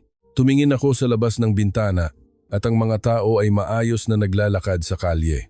Naghihintay sa signal sa pedestrian lane, pumipila sa bus at tahimik na nag-uusap. Ang lahat ay hindi na mukhang espesyal, normal na araw-araw na lang ito. Ngunit alam ko na ngayon kung gaano kalaki ang lakas na taglay ng normal na iyan. Nagpatuloy ako sa pagsulat sa laptop. Ang pagbawi ng Pilipinas ay isang digmaan na walang putok ng baril. Digmaan na nilabanan hindi sa armas, kundi sa kalidad. Hindi sa pananakot, kundi sa tiwala. Hindi sa pamimilit, kundi sa pangungumbinsi. At nanalo ang Pilipinas, tahimik, tiyak, at walang pag-aalinlangan na nanalo. Pinatutunayan ng mga balita kamakailan ang tagumpay na iyon. Balita na pinalawak pa ng mga semiconductor company sa Pilipinas ang kanilang market share sa global market. Ulat na ang mga baterya ng Pilipinas ay nagiging standard sa buong mundo ng electric vehicles. Artikulo na ang mga precision equipment na gawa sa Pilipinas ay sikat sa Middle East at Europa. At analysis na ang medical technology ng Pilipinas ay nangunguna sa Asian market. Sa kabilang banda, ang mga kumpanya ng China ay patuloy na nahaharap sa kahirapan.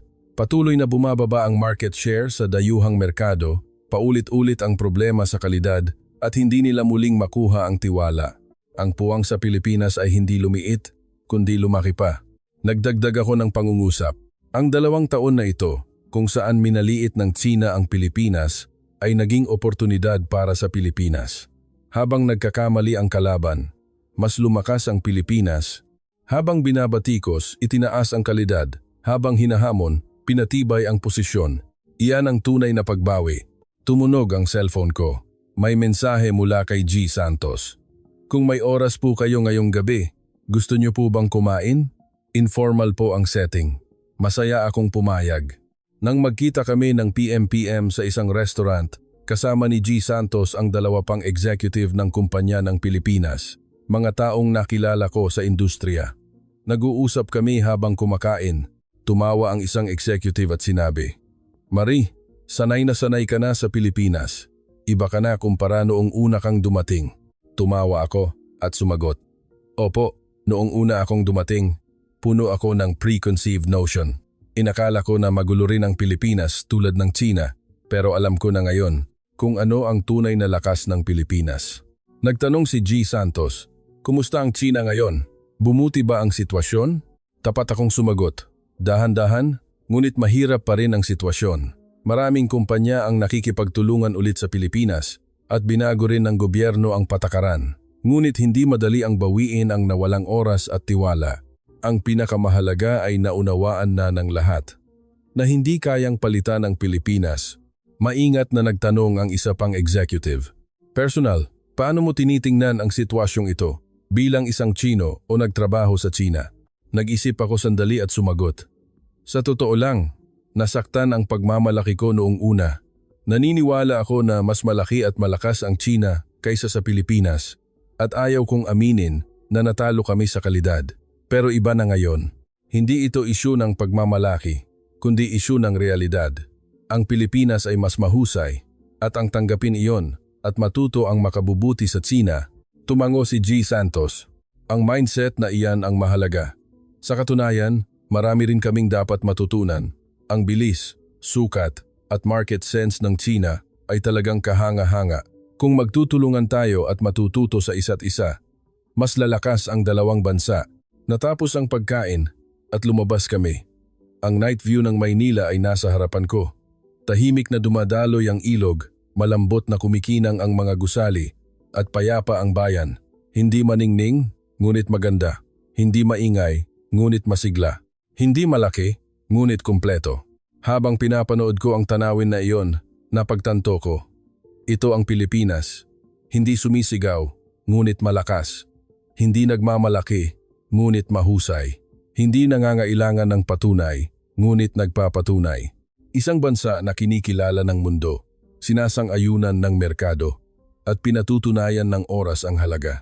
Sa daan papuntang Naiya kinabukasan, kinausap ko ang taxi driver. Nagtanong ang driver, "Kumusta po ang Pilipinas?" Taos puso akong sumagot.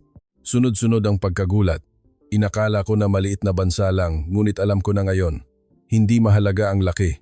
Ang Pilipinas ay maliit ngunit tumpak, tahimik ngunit may impluensya, mabagal ngunit sustainable. Hinding-hindi ko malilimutan ang pagbawi ng Pilipinas na nasaksihan ko. Tumawa ang driver at sumagot, "Salamat po. Nagsisikap din po kami araw-araw. Hindi po kami perpekto, pero umiling ako." "Hindi po. Nakikita ko ang inyong pagsisikap na lumapit sa perpekto. Iyan ang lakas ng Pilipinas." Pagdating sa airport at habang nag-check-in, naaalala ko ang nakalipas na 2 taon kung paano ganap na nabaligtad ang pagkakamali na nagsimula sa kaguluhan sa Starbucks sa Pilipinas. Kung paano naging respeto ang pagmaliit at kung paano naging pag-unawa ang preconceived notion. Sumakay ako sa eroplano at isinulat ang huling tala. Nasaksihan ko ang tahimik na pagbawi ng Pilipinas. Hindi ito military victory. Ito ay tagumpay na nakamit sa teknolohiya, kalidad at tiwala. Ginawa ng Pilipinas na oportunidad ang sandali ng pagmaliit ng China. Ginawa nilang pagkakataon para sa paglago ang paghamon at ginawa nilang motibasyon sa pagpapatunay ang pagbatikos. 2 taon na ang nakalipas. Hindi ko kilala ang Pilipinas.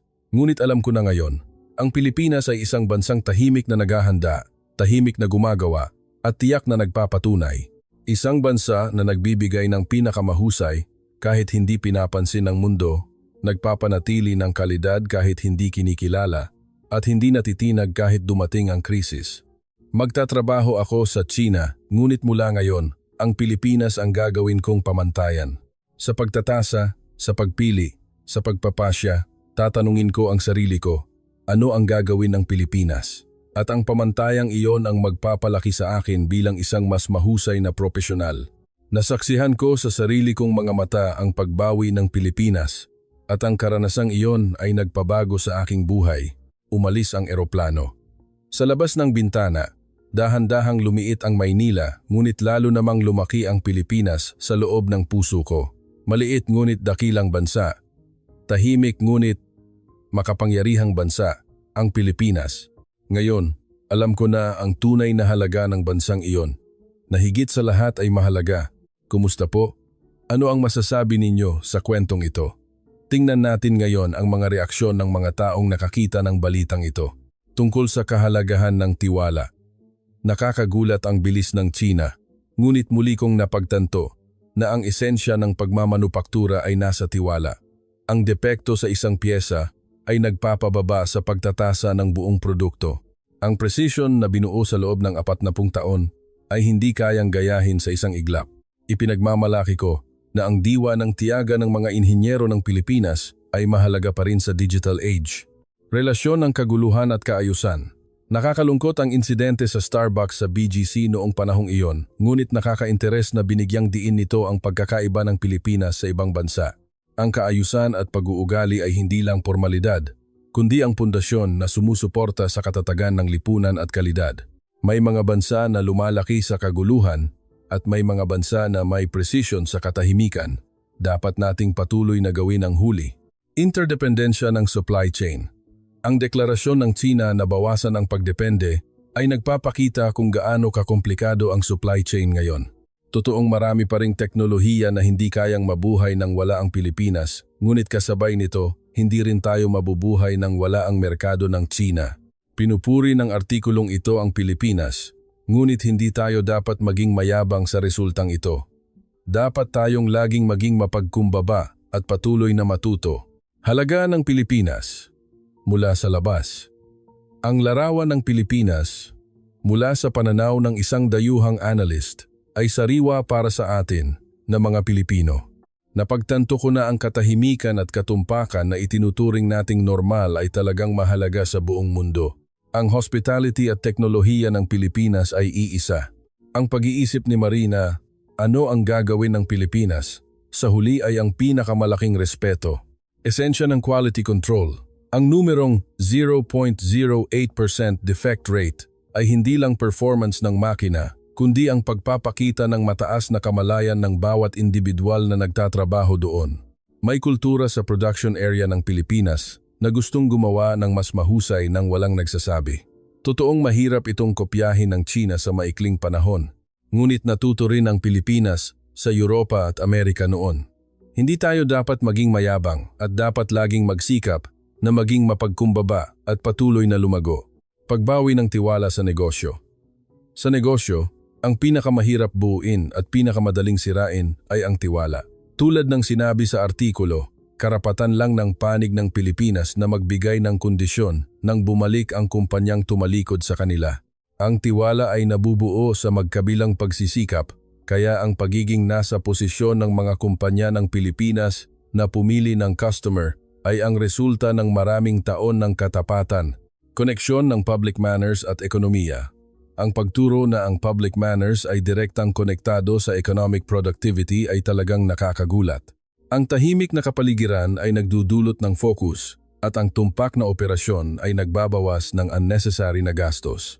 Ironic na ang kaguluhan sa BGC ang nag-udyok sa maraming tao na tingnan ang esensya ng lakas ng Pilipinas. Ngunit ito ay magandang pagkakataon na muling kilalanin ang halaga ng invisible infrastructure na taglay ng Pilipinas. Lumalampas sa lost decades, Medyo OA ang ekspresyon na tahimik na pagbawi ng Pilipinas, ngunit nakikiisa ako sa nilalaman. Sa panahon na tinawag na lost decades pagkatapos ng Asian financial crisis, nawawalan tayo ng kumpiyansa. Ngunit masaya na kinikilala ngayon sa buong mundo ang patuloy na paghasa ng teknolohiya na ginawa natin. Mula ngayon, hindi tayo dapat maghabol sa sukat, kundi maging isang bansa na may natatanging presensya at mataas na kalidad. Aral ng kahambugan. Ang dynamism ng China ay talagang kahanga-hanga, ngunit pinatutunayan ng kasaysayan na kapag naging kahambugan iyon, magkakaroon ng depekto. Nagkamali rin ang Pilipinas noon. Kaya siguro, naging maingat tayo at pinahahalagahan ang katumpakan ngayon. Ang ideal ay ang relasyon na kinikilala ang lakas ng isa't isa at nagpupuno. Ngunit ang unang hakbang ay ang respeto sa kalidad. Pagkakapareho ng serbisyo at manupaktura, nakaka-impress na binanggit sa artikulo ang katahimikan sa NAIA at ang pagtugon ng taxi driver. Ito ay standard sa Pilipinas, ngunit nalaman natin na espesyal pala ito sa buong mundo. Hindi lang ang pagmamanupaktura, kundi ang kalidad ng serbisyo ay isang malaking sandata ng Pilipinas. Ang ginhawa na naramdaman ni Marie habang nasa Pilipinas ay konektado rin sa tiwala sa negosyo. Ang buong Pilipinas ay parang isang team. Kahalagahan ng tacit knowledge, ANMOBA. Naramdaman ko ang pagmamadali ng mga kumpanya ng China na nagbigay ng 10% defect rate. Hindi nagsisinungaling ang precision machinery. Maaaring makopya ang blueprint, ngunit hindi makokopya ang tacit knowledge tulad ng pagpili ng materyales, timing ng heat treatment, at pinong adjustment. Ito ang tunay na lakas ng pagmamanupaktura ng Pilipinas. Sa pagbasa ko ng artikulong ito, muli kong naramdaman ang responsibilidad na ipasa ang tacit knowledge na ito sa susunod na henerasyon. Pasasalamat sa pagsusuri ni Marie. Nagpapasalamat ako sa French analyst na si Marie dahil lubusan niyang nauunawaan at sinuri ang Pilipinas. Lalo na ang salitang gagamitin niya ang ano ang gagawin ng Pilipinas bilang pamantayan sa pagpapasya ay nagbibigay sa atin ng matinding pag-iisip. Para patuloy na matugunan ang inaasahan ng mundo, dapat nating protektahan at itaas pa ang galing ng Pilipinas. Nakakabigay lakas ang nilalaman. Natatanging pilosopiya ng Pilipinas. Ang lakas ng Pilipinas ay hindi lang sa mga nakikitang gusali o numero. Nasa pagpapakumbaba at katapatan sa bagay na nasa puso ng mga tao. Malinaw na inilarawan ito ng artikulo sa pamamagitan ng paghahambing sa Tsina. Dapat tayong patuloy na gumawa ng totoo sa gitna ng maingay na mundo ng tahimik ngunit may passion. Sa salitang, Go, Pilipinas, magsisikap tayo bukas, na higit sa lahat ay mahalaga. Kumusta po? Ano ang masasabi ninyo sa kwentong ito? Muli at muling pagninilay. Nakakalungkot ang kaguluhan sa BGC, ngunit napakatalas ng pananaw ni Marie na naunawaan ang esensya ng Pilipinas mula roon. Ang katotohanan na ang kaayusan ang sumusuporta sa kalidad ay isang bagay na dapat nating ipagmalaki bilang Pilipino.